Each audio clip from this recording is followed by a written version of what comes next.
তো আপনারা দেখতে পাত্রা এই মোবাইলটা রাত্রে চার্জ লাগানি হয়েছিল, সকালে উঠে দেখা হয়েছে মোবাইলটা ব্যাটারি একদম ফুলিয়া মানে দাফনে এত উঠে গেছে। তো দিনের বেলা ব্যাটারিটা ফাটছে না, মোবাইলে বাস্ট মারছে না। যদি বাস্ট মারতো তাহলে হয়তো এবার বড় ধরনের ঘটনা ঘটতে পারে। তো অনেক ভাই বোন সকল আসুন, মনে করেন রাত্রে ঘুমাইবার সময় মোবাইল চার্জ লাগাইয়া ঘুমাই যান, মনে করেন সকালে উঠে ফুল চার্জ পাইনি।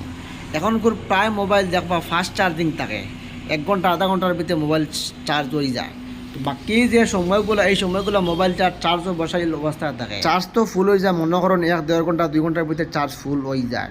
বাকি যে সময়গুলো, এই সময়গুলো তো চার্জ হয় না, না হওয়ার কারণে ব্যাটারিটা অতিরিক্ত গরম হয়ে যায়, আর এই গরম হওয়ার কারণে ব্যাটারিটা ফুলি যায়। আশা করি আর আপনারা ভিডিওটা দেখতে পাচ্ছেন। তো এই ব্যাটারিটা দেখছেন তো আপনারা ফুলিয়ে একদম বালিশ হয়ে গেছে। দিনের বেলা ব্যাটারিটা বাস্ট মারছে না, যদি বাস্ট মারতো তো মোবাইলও গেল না, আর মানুষ দাঁড়ো রইলে তো মানুষও মরলাও না।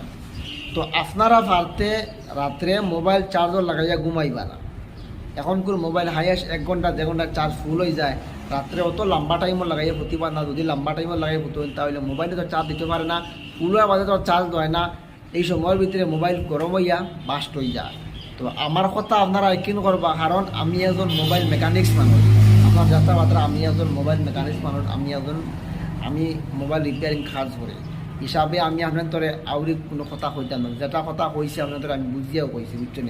তো ভিডিওটা আপনারা শেয়ার মাঝে মানুষের কাছে পৌঁছে দিবেন।